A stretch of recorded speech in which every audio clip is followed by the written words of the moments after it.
இது டோரின் டார்கிஸின் திரைப்பார்வை. இன்று நாங்கள் பார்க்க போகும் திரைப்படம் சென்னையில் ஒரு நாள்.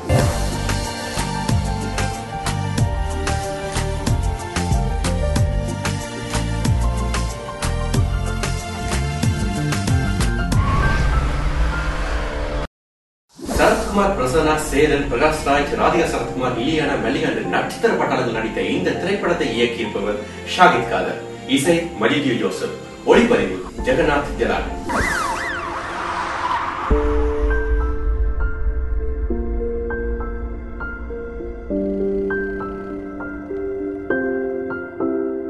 கேரளாவில் வெற்றி பெற்ற டிராபிக் என்ற மலையாள திரைப்படம் தான் தமிழில் சென்னையில் ஒரு நாள் என்று உருவாகியிருக்கிறது.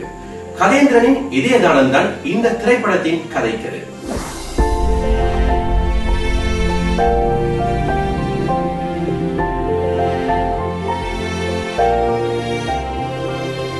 ஜெயபிரகாஷ், லட்சுமி தம்பதிகளின் ஒரே மகன் கார்த்தி விபத்தில் சிக்குகின்றான்.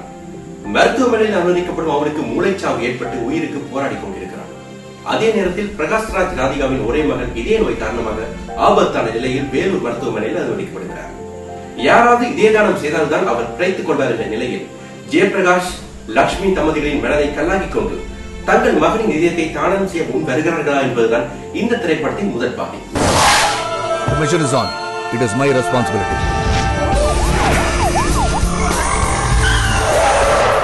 உன்னை உயிரை விட உன் பிரச்சனை ஒண்ணு பெருசு. I want my daughter.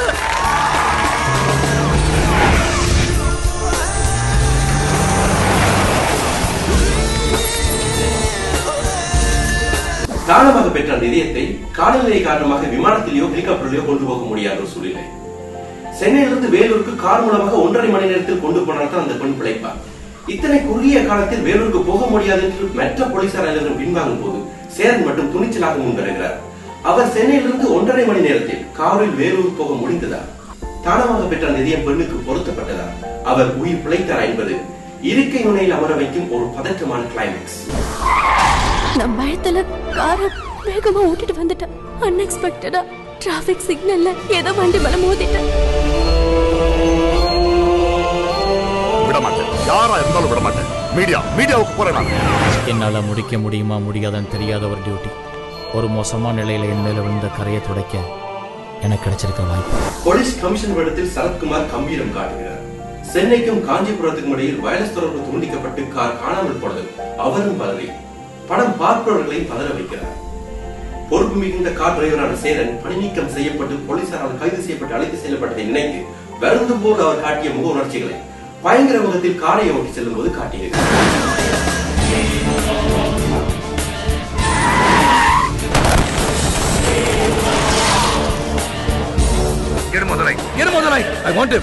உடனே ஆபரேஷன் தியேட்டர் கொண்டு போங்க. And please start all the procedure for the surgery. செல்வாக்கு மிகுந்த நட்சத்திர நடிகரான பிரகாஷ் ராஜ் கதாபாத்திரமாகவே மாறி இருக்கிறார்.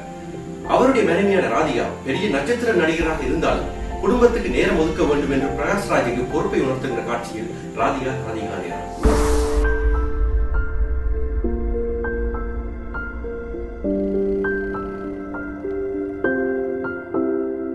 மகனின் உயிர் இயற்கையாகவே பிரிவதற்கு முன்பு அவருடைய இதயத்தை தானம் கொடுக்கிற அனுதாபத்துக்குரிய தாய் தந்தையாக ஜெயபிரகாஷ், லட்சுமி ராமகிருஷ்ணன் நம்மளை உருக்கி விடுகிறார்கள்.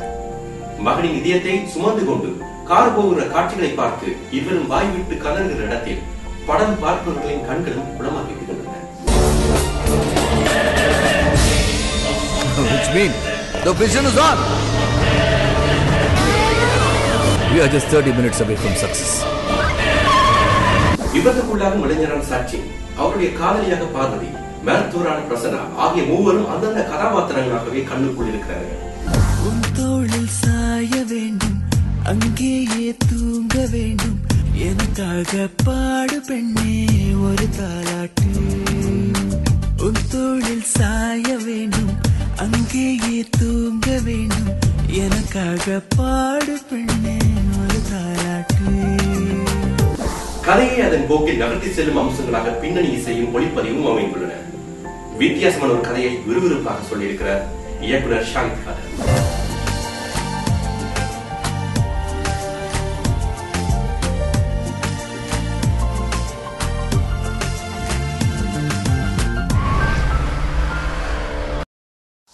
பிரகாஷ்ராஜ் ராதிகாவின் மகள் இதய நோயாளி என்பதை ஆரம்ப காட்சிகளில் காட்டியிருக்கலாம் அல்லது உணர்த்தி இருக்கலாம்.